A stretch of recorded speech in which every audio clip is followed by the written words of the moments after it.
ফেরাউন যেভাবে তিনি তার ক্ষমতা টিকিয়ে রাখার জন্য ঈমানদারদেরকে যিনি যেভাবে কষ্ট দিয়েছেন, এই পৃথিবীর জমিনে মুসা আলাইহিস সালাতু ওয়াস সালামকে ঠেকানোর জন্য 40,000 নিষ্পাপ শিশু বাচ্চাকে হত্যা করেছে। নিরপরাধ নিষ্পাপ মানুষগুলোকে জমিনের মধ্যে হত্যা করেছে। উদ্দেশ্য ছিল একটাই, এই জমিনে যেন আমার কোনো প্রতিদ্বন্দ্বী না থাকে। কিন্তু হাজারো মানুষ হত্যা করেছে, তারপরও ওই ফেরাউন তার প্রতিদ্বন্দ্বীকে তিনি আটকাতে পারেন নাই। তিনি মানুষকে হত্যা করেছেন, নিরপরাধ মানুষগুলোকে তিনি জেলে দিয়েছেন, হত্যা করেছেন, ফাঁসিতে দিয়েছেন। তারপরও ওই ফেরাউন সে জমিন থেকে লাঞ্ছিত হয়ে অপমানিত হয়ে আল্লাহ রাব্বুল আলামিন ওই নীল সাগরে নীল নদে আল্লাহ রাব্বুল আলামিন ফেরাউনকে পৃথিবীর মানুষের জন্য নিদর্শন হিসেবে আল্লাহ তাআলা তুলে ধরেছেন। সে তার ক্ষমতার চেয়ার টিকিয়ে রাখতে পারে নাই। আজকেও যারা আমার নিরপরাধ নিষ্পাপ ছাত্র ভাইদের, নিরপরাধ মানুষগুলোকে আজকে যারা হত্যা করেছে, তাদেরও একদিন ক্ষমতার চেয়ার থাকবে না। কথা বলেন ঠিক কিনা? এই ক্ষমতার চেয়ার একদিন থাকবে না। ক্ষমতার চেয়ার চিরস্থায়ী নয়। ক্ষমতার চেয়ার কেউ কিয়ামত পর্যন্ত টিকে রাখতে পারে নাই। ফেরাউন পারে নাই, নমরুদ পারে নাই, হামান পারে নাই, আবু জেহেল পারে নাই, অন্য কোনো প্রেসিডেন্ট পারে নাই। বর্তমানও যারা ক্ষমতার চেয়ারে বসে নিষ্পাপ নিরপরাধ আমার ছাত্র ভাইদের দ্বারা হত্যা করতেছে, তারাও এই জমিনে টিকে থাকতে পারবে না। প্রিয় ভাইরা আমার, আমি আপনাদের সামনে যে কথা বলতেছিলাম, আল্লাহ রাব্বুল আলামিন বলেন, যদি আপনি ঈমানদার হন, যদি আপনি ঈমানদার বলে আপনি যদি দাবি করেন, আল্লাহ রাব্বুল আলামিন ডাক দিয়ে বলেন, আহাসিবান নাসু আইয়ুতরাকু আইয়াকুলু আমান্না ওয়া হুম লা ইফতানুন। আল্লাহ রাব্বুল আলামিন বলেন, মানুষ কি মনে করেছে, মানুষ কি মনে করেছে তারা নিজেদেরকে ঈমানদার বলে দাবি করবে, তারা নিজেদেরকে জান্নাতি বলে দাবি করবে, আর তাদেরকে ঈমানের পরীক্ষা দিতে হবে না। আল্লাহ বলছেন, জমিনের মধ্যে যদি কেউ জান্নাত পেতে চাও, যদি কেউ জান্নাতি হতে চাও, আর তোমরা যদি নিজেদেরকে ঈমানদার দাবি করো, তোমরা কি মনে করেছো তোমাদেরকে ঈমানের পরীক্ষা দিতে হবে না? আল্লাহ বলছেন, না না, পৃথিবীর জমিনের মধ্যে যে কেউ ঈমানের দাবি করবে, আমি আল্লাহ রাব্বুল আলামিন কথা দিলাম, ঈমানদার যে ব্যক্তি দাবি করবে তাদেরই পরীক্ষা নেওয়া হবে। ঈমানদার যদি কেউ দাবি করে, আল্লাহ রাব্বুল আলামিনের কোরআন ঘোষণা অনুযায়ী তাকে পরীক্ষা দিতে হবে, পরীক্ষায় উত্তীর্ণ হতে হবে। কথা বলেন ঠিক কিনা? সম্মানিত হাজিরিন, আপনি ঈমানদার দাবি করবেন, আপনি এই ঈমান নিয়ে আপনি জান্নাত যেতে চাবেন, কিন্তু আপনি মনে করেছেন মনে হয় পরীক্ষা দিতে হবে না। আল্লাহ রাব্বুল আলামিন বলেন, না না, তাদেরকে ঈমানের পরীক্ষা দিতে হবে। প্রশ্ন হতে পারে, আমরা জান্নাত চাইলাম, আমরা ঈমানদার বলে দাবি করলাম, আল্লাহ রাব্বুল আলামিন কি আমাদের মনে হয় পরীক্ষা নিবে না?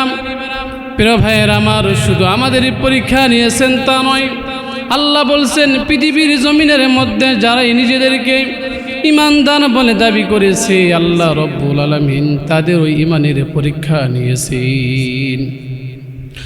কোরআনুল কারীমের মধ্যে আল্লাহ রাব্বুল আলামিন ডাক দিয়ে বলেন, ওয়ালাকাদ ফাতান্নাল্লাযীনা মিন ক্বাবলিহিম ফালা ইয়ালামান্নাল্লাহুল্লাযীনা সাদাকু ওয়ালা ইয়ালামান্নাল কাযিবিন।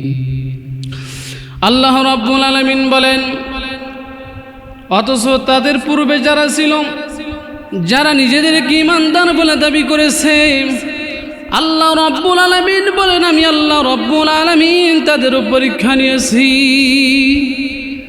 যারা নিজেদেরকে পূর্বে, তাদের পূর্বেও যারা ছিল, যারা ঈমানদার বলে দাবি করেছে, অথচ তাদের পূর্বেও যারা ঈমানদার হয়েছে, আমি আল্লাহ তাআলা তাদের পরীক্ষা নিয়েছি। আর এই পরীক্ষা নেওয়ার একমাত্র উদ্দেশ্য হলো জমিনের মধ্যে প্রকৃত ঈমানদারকে আর প্রকৃত বেঈমানকে এটা জাস্টিফাই করার জন্য আল্লাহ রাব্বুল আলামিন যুগে যুগে ঈমানদারদের পরীক্ষা নিয়েছে। বলিন আল্লাহু আকবার। সম্মানিত হাজিরিন, আলোচনা কি বোঝা যায়? আলোচনা যদি বোঝা যায় তাহলে আলোচনার সাবজেক্ট হলো ঈমান। আর ঈমানদার যদি আপনি দাবি করেন তাহলে ঈমানের পরীক্ষা দিতে হবে।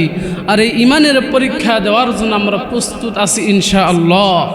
শুধু আপনি আমি যে ঈমানের পরীক্ষা দিয়েছি তা নয়, আমাদের পূর্বেও যারা এসেছে তারাও ঈমানের পরীক্ষা দিয়েছে। নবী রাসূল পর্যন্ত ঈমানের পরীক্ষা দিয়েছে, সাহাবায়ে কেরাম পর্যন্ত ঈমানের পরীক্ষা দিয়েছে। সম্মানিত হাজিরিন, আল্লাহ রাব্বুল আলামিন ঈমানদারদের পরীক্ষা নেবেন। আল্লাহ রাব্বুল আলামিন ঈমানদারদের পরীক্ষা নেবেন। আল্লাহ রাব্বুল আলামিন কি দিয়ে পরীক্ষা নেবেন? প্রশ্ন আসতে পারে কি পারে না? আল্লাহ রাব্বুল আলামিন কিভাবে ঈমানদারদের পরীক্ষা নেবেন? আল্লাহ রাব্বুল আলামিন কিভাবে অল্প পরীক্ষা দিবেন না বেশি পরীক্ষা দিবেন? আল্লাহ রাব্বুল আলামিন সে কথাও আল্লাহ তাআলা কুরআনুল কারীমের মধ্যে আল্লাহ তাআলা জানাই দিয়েছেন।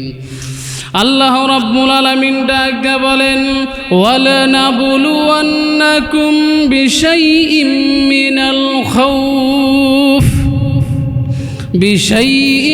মিনাল খাউফি ওয়াল জু'i ونقص من الأموال والأنفس والثمرات وبشر الصابرين।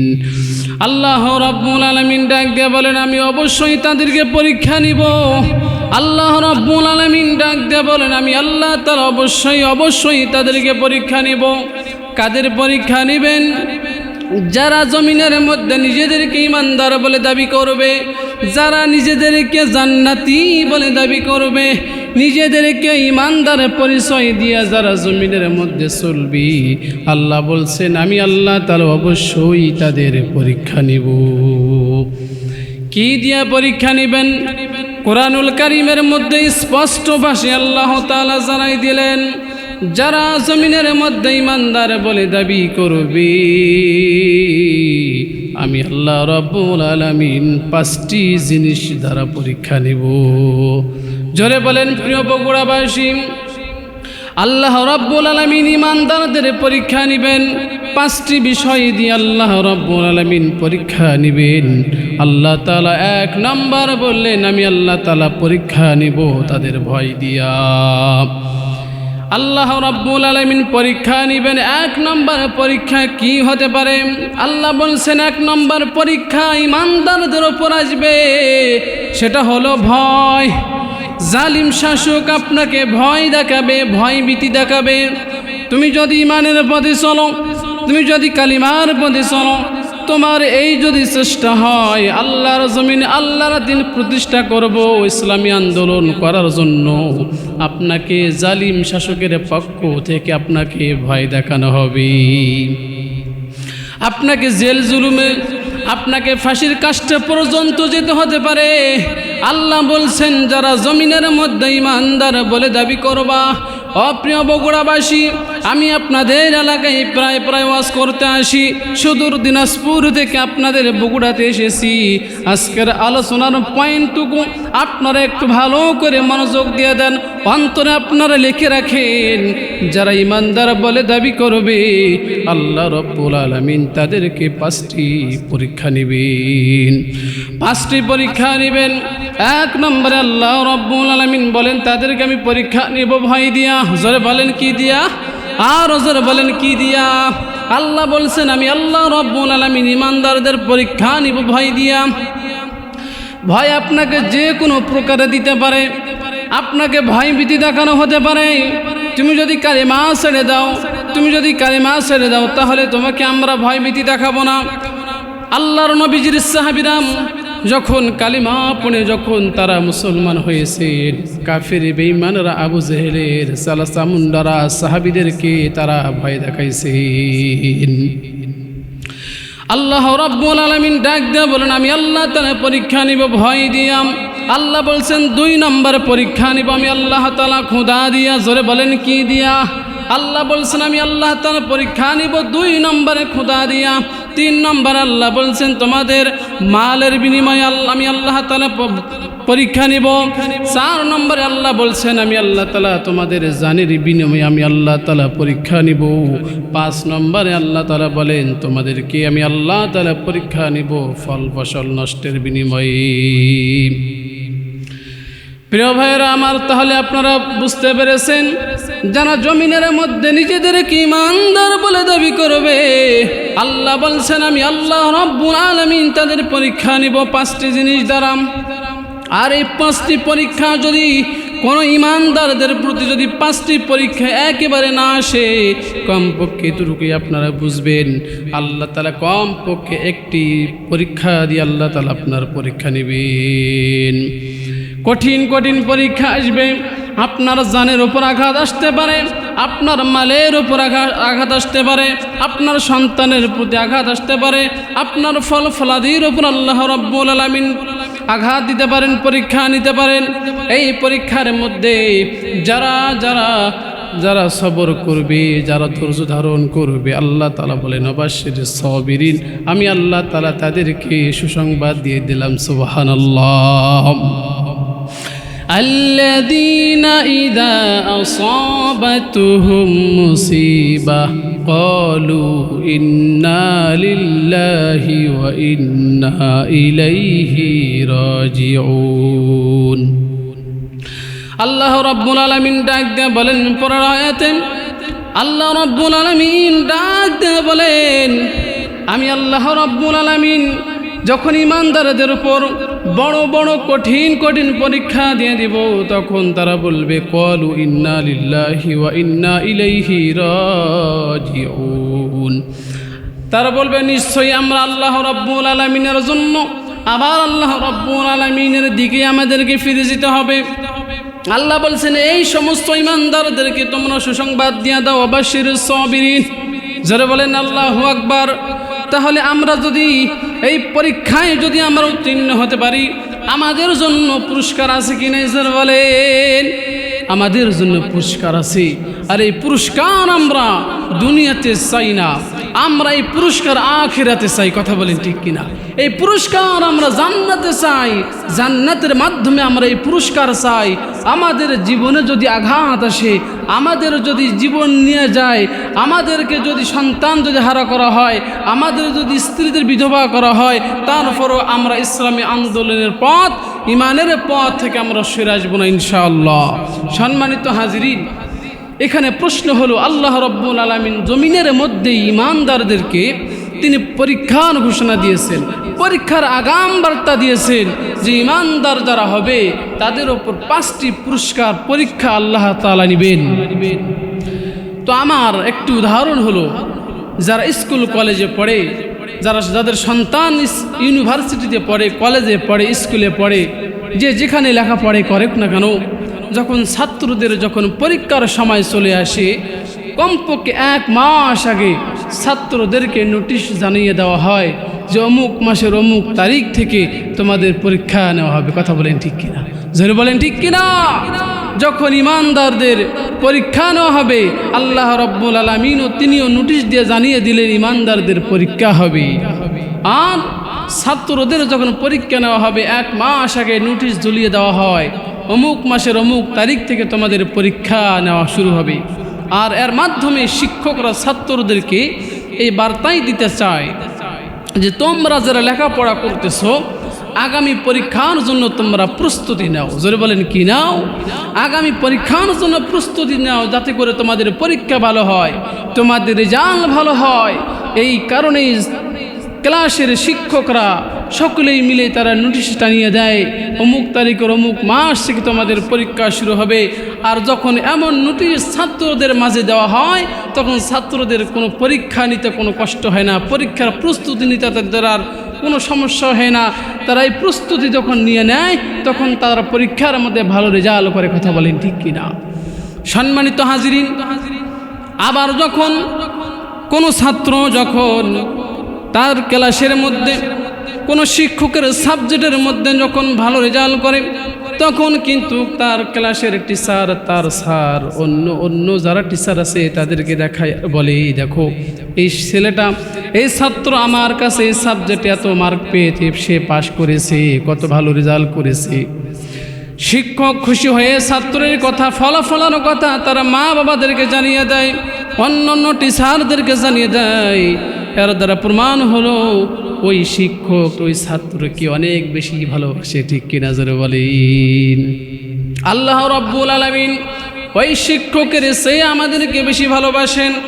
যদি আমাদেরকে আল্লাহ রাব্বুল আলামিন যদি ভালো না বাসতেন, আল্লাহ তাআলা ইমানের কথা, ইমানের পরীক্ষার কথা আল্লাহ তাআলা কোরআনে দিতেন না। আল্লাহ রাব্বুল আলামিন আমাদেরকে ভালোবাসেন। আল্লাহ রাব্বুল আলামিন বুঝাইতে চান, ও দুনিয়ার ইমানদারেরা, তোমরা যারা জান্নাত চাও, তোমরা যারা ঈমান নিয়ে মরতে চাও, আমি আল্লাহ রাব্বুল আলামিন তোমাদেরকে আগেই আমি আল্লাহ তাআলা নোটিশ দিয়ে দিলাম, যাতে করে তোমরা ঈমান নিয়ে কবরে আসতে পারো। আর ঈমানের বিনিময়ে আমি আল্লাহ তাআলা তোমাদেরকে জান্নাত দিয়ে দিব। আল্লাহ রাব্বুল আলামিন চায় না আমার কোনো বান্দা, আমার কোনো গোলাম তারা জাহান্নামী হয়ে যাক, আমার কোনো বান্দা ঈমান হারা হয়ে যাক। কথা বলেন ঠিক কিনা? তাহলে সাবজেক্ট হলো ঈমান। শুধু এই ঈমানের পরীক্ষা আমাদের উপরে এসেছে তা নয়, আল্লাহ তাআলা বলেন পূর্বের যারা এসেছে তাদেরও আমি আল্লাহ রাব্বুল আলামিন ঈমানের পরীক্ষা নিয়েছি। শুধু নবী রাসূল পরীক্ষা দিয়েছেন, সাহাবায়ে কেরাম পর্যন্ত ঈমানের পরীক্ষা দিয়েছেন, নবী আম্বিয়া আলাইহিস সালাতু ওয়াস সালাম পর্যন্ত ঈমানের পরীক্ষা দিয়েছেন। এমনকি আমাদের জাতির পিতা ইব্রাহিম আলাইহিস সালাতু ওয়াস সালাম পর্যন্ত ঈমানের পরীক্ষা দিয়েছেন। আর এই ঈমানের পরীক্ষা আল্লাহ রাব্বুল আলামিন নিয়েছেন এই কারণে সে কেমন আমি আল্লাহকে ভালোবাসি। আমাদের জাতির পিতা ইব্রাহিম আলাইহিস সালাতু ওয়াস সালাম তিনি ঈমানের পরীক্ষা দিয়েছেন। ঈমানের পরীক্ষা দিতে দিতে ইব্রাহিম আলাইহিস সালাতু ওয়াস সালাম আল্লাহ রাব্বুল আলামিনের কাছে 100 পরীক্ষায় উত্তীর্ণ হয়ে আল্লাহ রাব্বুল আলামিনের বন্ধু হয়েছেন, খলিলুল্লাহ উপাধি পেয়েছেন। বলি না সুবহানাল্লাহ। ইব্রাহিম আলাইহিস সালাতু ওয়াস সালাম নমরুদের প্রতি জিহাদ শুরু করে দিলেন। নমরুদ নিজেকে খোদা বলে দাবি করেন, নমরুদ নিজেকে আল্লাহ বলে দাবি করে, আনা রব্বুকুমুল আলা বলে দাবি করে। ইব্রাহিম পয়গম্বর ওই সময় তিনি নমরুদের বিরুদ্ধে জিহাদ ঘোষণা করে মানুষদেরকে, জনগণদেরকে তিনি ঠাই বুঝাইতে চান নমরুদ যে রব দাবি করে, নমরুদ যে খোদা দাবি করে, আসলে নমরুদ কোনো খোদা নয়, নমরুদ কোনো রব নয়, অথচ আল্লাহ একজন আছেন, ওই আল্লাহ নমরুদকে সৃষ্টি করেছেন। নমরুদের কান পর্যন্ত চলে গেল। নমরুদ বলল ইব্রাহিমকে ধরে আনো। ইব্রাহিম আলাইহিস সালাতু ওয়াস সালামকে ধরে আনা হলো। বগুড়াবাসী মনোযোগ দিয়ে শোনেন, আমি আমার এই বাংলাদেশে যত জেলা আমি ভ্রমণ করেছি, যত জেলায় আমি তাফসীর করেছি, বগুড়া জেলাতে আমি তাফসীর করে অনেক মজা পাই। কেন? এই জেলার মানুষ অনেক শিক্ষিত, তারা কোরআন বোঝে, তারা হাদিস বোঝে, একটু ইশারা দিয়ে কথা বললেই তারা আমার কথা বুঝে নেয়। নমরুদ ইব্রাহিমকে বলছেন, হে ইব্রাহিম, তুমি যে রবের প্রচার করো, যে রবের দাওয়াত দাও, অথচ সে রব নয়, আমি নমরুদ হলাম নিজে রব, আমি নমরুদ হলাম নিজেই খোদা। ইব্রাহিম আলাইহিস সালাতু ওয়াস সালাম বলেছেন, হে নমরুদ, তুমি তো রব হতে পারো না, তুমি আসমান তৈরি করতে পারো না, জমিন তৈরি করতে পারো না। এত সুন্দর জমিনকে আল্লাহ তাআলা তৈরি করলেন, তোমাকে তৈরি করলেন, তোমার ধন সম্পদ আল্লাহ তাআলা তোমাকে দিয়েছেন, তুমি তো রব হতে পারো না। নমরুদ কিছুতেই মানে না। ইব্রাহিমকে শাস্তি দেওয়ার জন্য বিশাল একটি আগুনের কুণ্ডলী কাছে তৈরি করলো, এবং ওই আগুনের মধ্যে ইব্রাহিম আলাইহিসসালাতু ওয়াস সালামকে, আমাদের জাতির পিতা ইব্রাহিমকে আগুনের কুণ্ডলিকে ফেলে দেওয়া হলো। আল্লাহ রাব্বুল আলামিনের অসংখ্য ফেরেশতারা ইব্রাহিম আলাইহিসসালাতু ওয়াস সালামের কাছে হাজির হয়েছেন। ইব্রাহিম, আপনি তো এখন আগুনের মধ্যে নিক্ষিপ্ত হবে, নমরুদ আপনাকে হত্যা করবে, আপনি যদি আমাদের সাহায্য চান আমরা আপনাকে সাহায্য করতে প্রস্তুত আছি। ইব্রাহিম বলছেন, এ ফেরেশতারা, আল্লাহ রাব্বুল আলামিন কি তোমাদেরকে পাঠিয়েছেন আমাকে সাহায্যের জন্য? ফেরেশতারা বলছেন, না, আমরা নিজ উদ্যোগে ভালোবাসায় আপনাকে সাহায্যের জন্য আসছি। আপনি যদি আমাকে অনুমতি দেন, আমাদের অনুমতি দেন, তাহলে আমরা তোমাকে এক চটকানিতে আগুন থেকে আমরা অন্যদিকে সরিয়ে দিব। ইব্রাহিম বলেছেন, শোনো, আমি এই জমিনের মধ্যে যে আল্লাহর দাওয়াত দিতে গিয়ে, যে আল্লাহর কথা বলতে গিয়ে, আল্লাহর কালিমা প্রচার করতে গিয়ে আমি যে আগুনে নিক্ষিপ্ত হচ্ছি, ওই আমার আল্লাহ তো দেখতেছেন, আমার আল্লাহ তো আমাকে জানতেছেন ইব্রাহিম কোন অবস্থায় আছেন, অতএব তোমাদের সাহায্যের আমার প্রয়োজন নাই। এ ভাই ফেরেশতারা, তোমরা যাও, চলে যাও, তোমাদের আমার কোনো সাহায্যের প্রয়োজন নাই। ইব্রাহিম পয়গম্বর যখন ফেরেশতাদের তিনি কোনো সাহায্য নিলেন না, আল্লাহ রাব্বুল আলামিন খুশি হয়ে গেলেন। আল্লাহ রাব্বুল আলামিন আগুনকে তিনি অর্ডার করলেন, কুলনা ইয়া নারু কুনি বারদাও ওয়া সালামান আলা ইব্রাহিম। আগুন, আমার ইব্রাহিমকে আগুনে নিক্ষিপ্ত করা হবে, নমরুদ আগুনে ফেলে তাকে হত্যা করবে। না না, আগুন তুমি তো আমার সৃষ্টি, আমি আল্লাহ রাব্বুল আলামিন আদেশ দিচ্ছি, আমার ইব্রাহিমের জন্য তুমি নয় গরম নয় ঠান্ডা আরামদায়ক হয়ে যাও। সালামান আলা ইব্রাহিম, আমার ইব্রাহিমের জন্য আরামদায়ক হয়ে যাও। বলি না সুবহানাল্লাহ, আর জোরে বলি না আল্লাহু আকবার। আল্লাহ রাব্বুল আলামিন আগুনকে আদেশ করেছেন, আগুন আর উত্তপ্ত হয়নি, আগুন একদম আরামদায়ক হয়ে গেছে। ইব্রাহিম আলাইহিসসালাতু ওয়াস সালাম ওই নমরুদের আগুনের মধ্যে তিনি 40 দিন পর্যন্ত জান্নাতের ফল ফলাদি খান। বলি না সুবহানাল্লাহ, আর জোরে বলি না সুবহানাল্লাহ।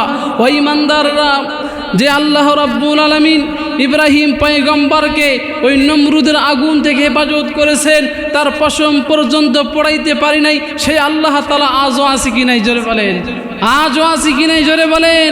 সেই দিন যদি ইব্রাহিম পয়গম্বরকে যদি আল্লাহ তাআলা নমরুদের আগুন থেকে রক্ষা করতে পারেন, আজকেও যারা নিজেদেরকে আমরা ইমানদার বলে দাবি করেছি, আজকেও যে আমাদের উপর জুলুম নির্যাতন চলছে, আজকে আলেম ওলামাদেরকে ফাঁসিতে ঝুলানো হচ্ছে, আজকে নিরপরাধ নিষ্পাপ মানুষগুলোকে হত্যা করা হচ্ছে, আমরা যদি ধৈর্য নিয়ে থাকতে পারি, বলেন তো আল্লাহ তাআলার সাহায্য আমাদের উপর আসবে কিনা?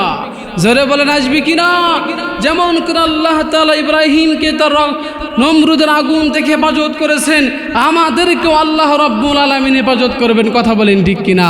কেননা আমরা সেই রবের দাওয়াত দিচ্ছি, আমাদের রব একজন, আল্লাহ তাআলা আমাদের হেফাজত করবে। কথা বলেন ঠিক কিনা?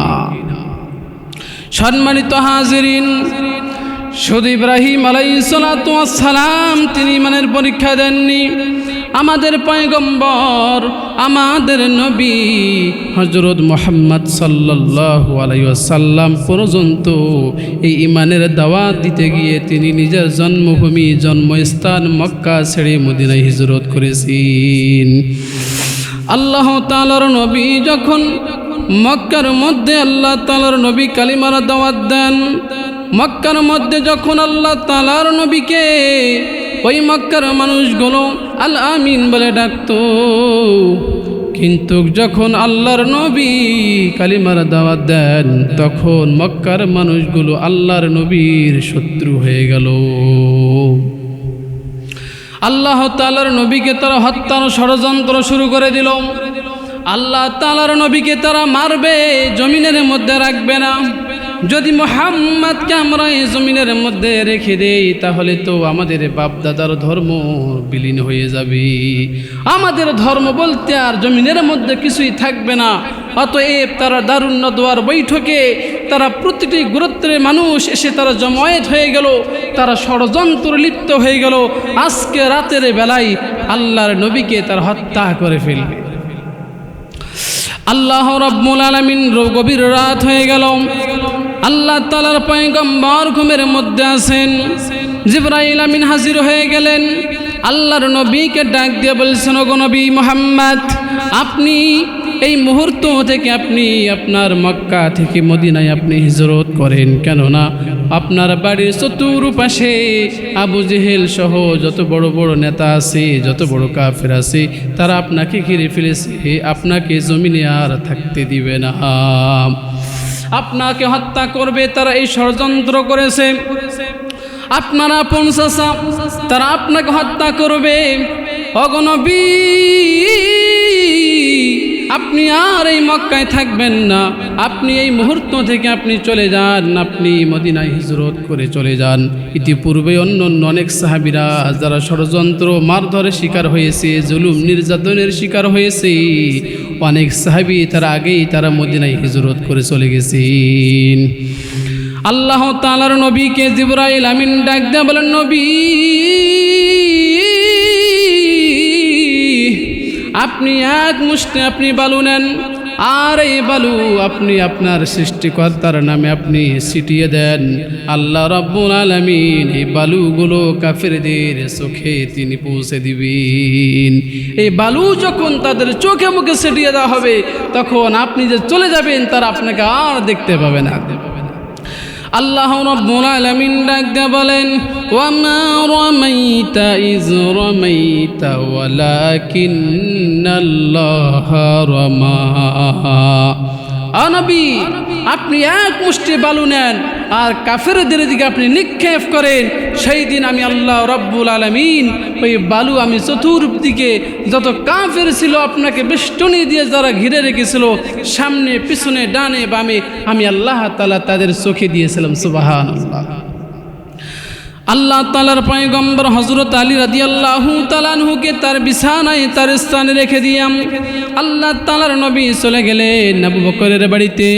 আবু বকরের বাড়িতে গিয়ে দরজার মধ্যে আল্লাহ তাআলার পয়গম্বর শুধু আবু বকর বলে ডাক দিয়েছেন। আল্লাহ তাআলার পয়গম্বর যখন আবু বকরকে আবু বকর বলে ডাক দিয়েছেন, প্রিয় বগুড়াবাসী মনোযোগ দিয়ে শুনুন। আল্লাহ তাআলার পয়গম্বর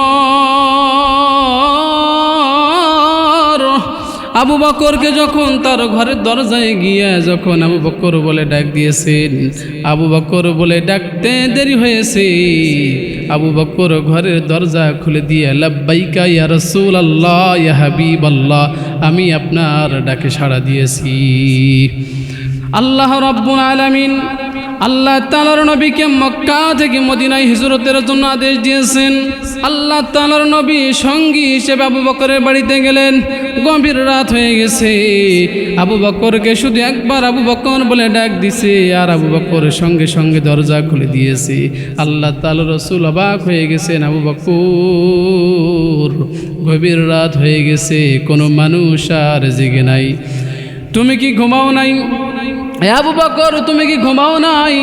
আমি শুধু তোমাকে একবার আবু বকর বলে ডাক দিয়েছি, আর তুমি সঙ্গে সঙ্গে আমার ডাকে সাড়া দিয়েছো। আবু বকর বলছেন, ইয়া রাসূলুল্লাহ ইয়া হাবিবাল্লাহ, আপনি একদিন আমাকে বলেছিলেন আবু বকর মক্কার অবস্থা বেশি ভালো নয়, কোন দিন জানি আল্লাহ রাব্বুল আলামিনের হুকুম হয়, কোন দিন জানি আদেশ হয়ে যায়, এই মক্কা থেকে আমাদেরকে হিজরত করতে হতে পারে। আবু বকর, তুমি রেডি থাকিও। ইয়া রাসূলুল্লাহ ইয়া হাবিবাল্লাহ, যেই দিন আমাকে বলেছেন আবু বকর হিজরত করতে যেতে হতে পারে, আল্লাহ তাআলার কসম করে বলি ইয়া রাসূলুল্লাহ, সেই দিন থেকে আমি আবু বকর আর কোনো দিন আরামের বিছানায় আমার পিঠ লাগাই নাই। সেই দিন থেকে আমি আমার এই দরজায় আমি হালান দিয়ে থাকি, কোন দিন জানি কোন সময় জানি আল্লাহ রসুল আমাকে ডাক দেয়, আর আমি আবু বকর যদি ঘুমের মধ্যে থাকি। আল্লাহ তাআলা রসুল তো কাফেরদের অত্যাচারে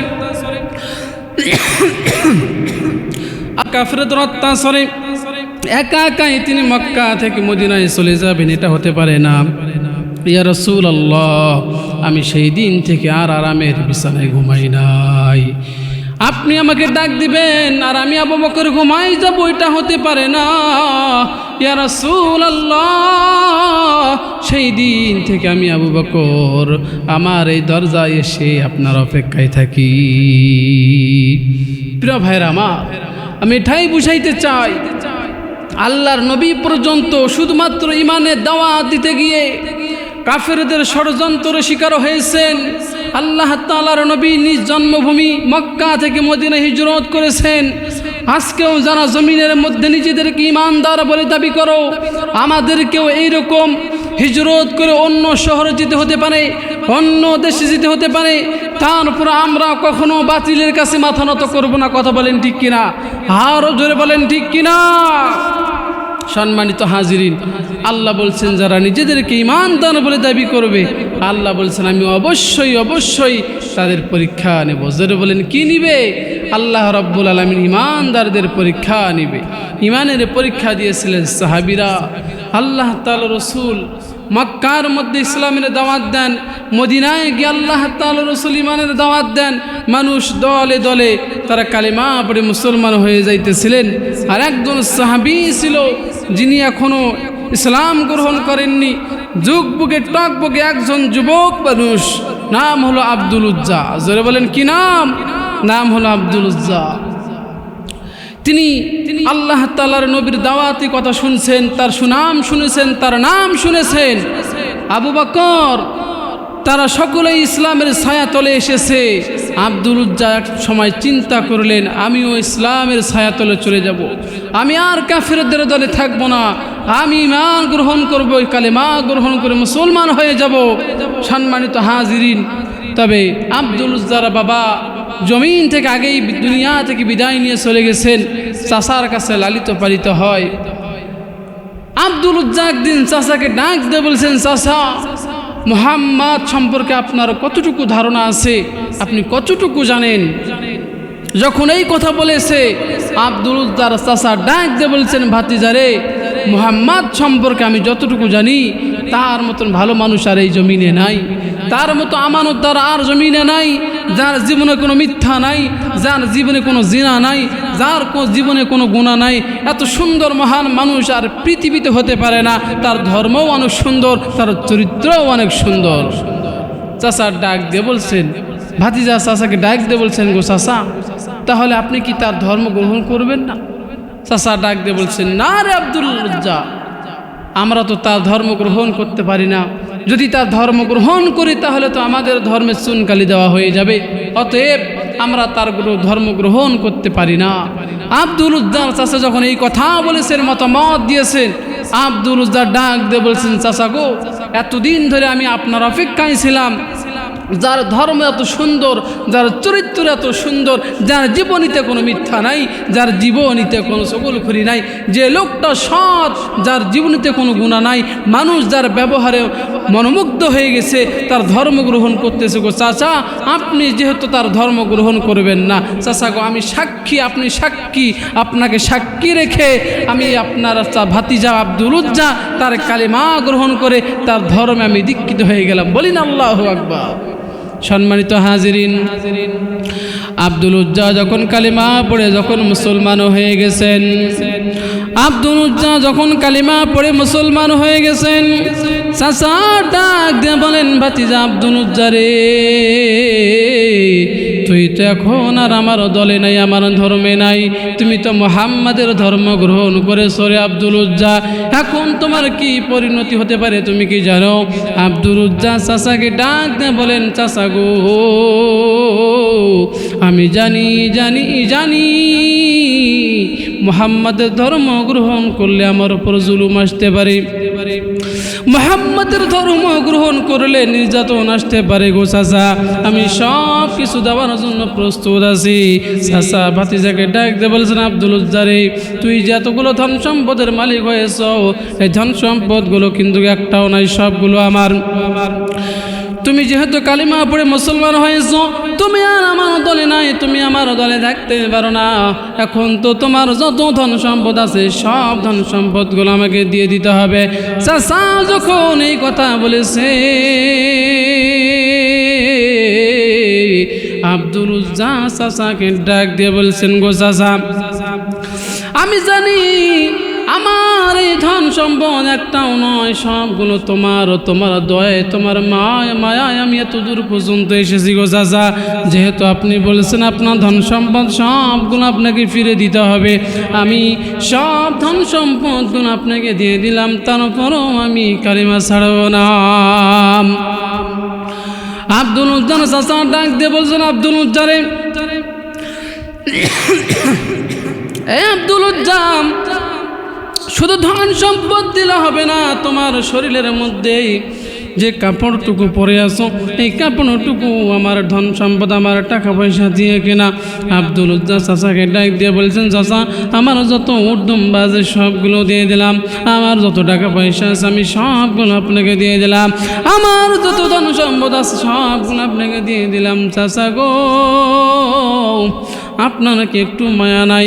আপনারা কি একটু দয়া নাই? চাচা, আমি একজন যুবক মানুষ গো চাচা, আমি শুধুমাত্র কালিমা পড়েছি, মুসলমান হয়েছি, মুহাম্মাদের ধর্ম গ্রহণ করেছি, এই কারণে আমার ধন সম্পদগুলো আপনি নিয়ে নিয়েছেন।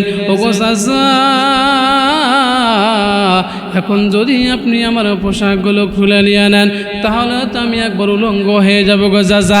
চাচা ডাক দিয়ে বলেন, আব্দুল উজ্জারে, এই টাকা দিয়া তোমার ইজ্জতের কাপড় কিনা হয়েছে, অতএব তোমার ওই পরনের কাপড় আমাকে দিয়ে দাও। আব্দুল উজ্জা তারপরও চাচাকে নিজের পরনের কাপড়ও দিয়েছেন। লজ্জা স্থানের মধ্যে হাত দিয়া আব্দুল উজ্জা একদম উঠে চলে গেছেন তার মার কাছে। মাকে ডাক দিয়ে মা বলে ডাক দিয়েছেন, মা বলে ডাক দিয়েছেন। মা ঘর থেকে বের হয়েছে। মা যখন ঘর থেকে বের হয়েছে, মা সঙ্গে সঙ্গে আব্দুল উজ্জার চেহারা দেখে, লজ্জা স্থান দেখে মা চোখের মধ্যে হাত দিয়েছে আর আব্দুল উজ্জাকে ডাক দিয়ে বলছেন, আব্দুল উজ্জারে, তোমার তো এই অবস্থা হওয়ার কথা নয় গো বাবা, আজকে তোমার এই অবস্থা কেন হলাম? আব্দুল উজ্জা মাকে ডাক দিয়ে বলছেন, মাগো, আমি ওই মুহাম্মাদের ধর্ম গ্রহণ করেছি। মাগো, আমি ধর্ম গ্রহণ করার কারণে আমার নিজের চাচা, আমার যে ধন সম্পদগুলো ছিল, আমার যে উদ্যম্বা ছিল, আমার যে টাকা পয়সাগুলো ছিল, মাগো, আমার সব কিছু নিয়েছে। মাগো, আমার চাচা, আমি আব্দুল উজ্জার পরনে লজ্জা ঢাকার যে কাপড়টুকু ছিল সেই কাপড়টুকু পর্যন্ত নিয়েছে। ও মা, জলদি করে ঘরে যাও, ঘর থেকে আমাকে কিছু কাপড় দাও। মাগো, আমি আমার লজ্জা স্থানটুকু একটু ডেকে নেই। মা ঘরের ভিতরে চলে গেছেন, একটা কম্বল নিয়ে এসে আব্দুল উজ্জার হাতে দিয়েছেন। আব্দুল উজ্জার হাতে যখন দিয়েছেন, আব্দুল উজ্জা একটা কম্বল দুই টুকরা করলেন। এক টুকরা কম্বল তিনি লজ্জা স্থান ঢাকলেন, আর এক টুকরা কম্বল দিয়ে তিনি শরীরটাকে ঢাকলেন। আর তার মাকে ডাক দিয়ে বলছেন, মাগো, যেই ধর্ম গ্রহণ করলে ধন সম্পদ দিতে হয়, যে ধর্ম গ্রহণ করলে নিজের ইজ্জত পর্যন্ত দেখাইতে হয়, যে ধর্ম গ্রহণ করলে নিজের লজ্জাস্থানের কাপড়গুলো এই মক্কার মানুষগুলো নিয়ে নেয়, যাদের অন্তরের মধ্যে কোনো মায়া নাই, যাদের অন্তরের মধ্যে কোনো দয়া নেই, মাগো, আমি আর এই মক্কায় থাকবো না, মক্কায় থাকবো না, আমি চলে গেলাম ওই মুহাম্মাদের কাছে, মদিনায়। কিতাবের ভিতরে এসেছে আব্দুল উজ্জা উস্কো মুস্কো অবস্থায় আউলা ঝাউলা কেশ নিয়ে তিনি মদিনার নববীর কাছে চলে গেলেন। আল্লাহ তাআলার নবী সাহাবীদেরকে তিনি দরস দিতেছিলেন, তালিম দিতেছিলেন। আল্লাহর নবী মসজিদ নববী থেকে বাইর হইলেন। আল্লাহর নবী যখন বাইর হইলেন, আব্দুল উজ্জাকে তিনি দেখতে পাইলেন। আব্দুল উজ্জা তিনি উস্কো খুস্কো অবস্থায় আউলা ঝাউলা চুল নিয়ে বসে আছেন। আল্লাহর নবীজি যখন বাইর হয়েছেন, আল্লাহর নবীজির হাত দুখানে জড়িয়ে ধরেছেন। ওগো নবী, এই যখন তিনি কথা বলেছেন, আল্লাহর নবী বলেছেন, যুবক রে, তোমার বাড়ি কোথায়? তোমার এই অবস্থা কেন? কি কারণে হলো? আল্লাহর নবীজিকে ডাক দিয়ে বলেন, ও নবী গো, আমি হইলাম মক্কার মধ্যে সম্ভ্রান্ত পরিবারে একজন যুবক, আমার নাম আব্দুল উজ্জা। ও নবী, আল্লাহর নবীজি যখন এই কথা শুনেছেন, ডাক দিয়ে বলেন, আব্দুল উজ্জা রে, তোমার তো এই অবস্থা হওয়ার কথা নয়, তোমার তো ধন সম্পদ আছে, তোমার তো টাকা পয়সা আছে, আজকে তোমার কেন এই অবস্থা হইল? আল্লাহর নবীজিকে আব্দুল উজ্জা ডাক দিয়ে বলেন, নবী গো, শুধুমাত্র আমার অপরাধ হলো আপনার দিন, আপনার কালিমা পড়েছি, এই কারণে আমার চাচা যত ধন সম্পদ ছিল, টাকা পয়সা ছিল, এমনকি আমার শরীরের মধ্যে যে পরনের কাপড় ছিল, লজ্জা ঢাকার মতন সেই কাপড়টুকু আমার চাচা নিয়ে নিয়েছে। ঈমানের পথে অবিচল থেকে আমার মরণ যেন হয়। কথা বলেন ঠিক কিনা? ঈমানের পথে অবিচল থেকে আমার মরণ যেন হয়। তোমারই কাছে মিনতি আমার, তোমারই কাছে মিনতি আমার, মহামহিম দয়াময়। ঈমানের পথে অবিচল থেকে আমার মরণ যেন হয়। আব্দুল উজ্জা ডাক দিয়ে বলছেন, গো আল্লাহর নবী, আমি শুধু কালিমা পড়েছি, যার কারণে আমার সব কিছু কেড়ে নিয়েছে। ও আল্লাহর নবী, আমাকে আপনি আপনার দিন আমারে শিখাইয়া দেন, আপনার কালিমা পড়াইয়া দিয়ে আমারে মুসলমান বানিয়ে নেন। বলিন আল্লাহু আকবার।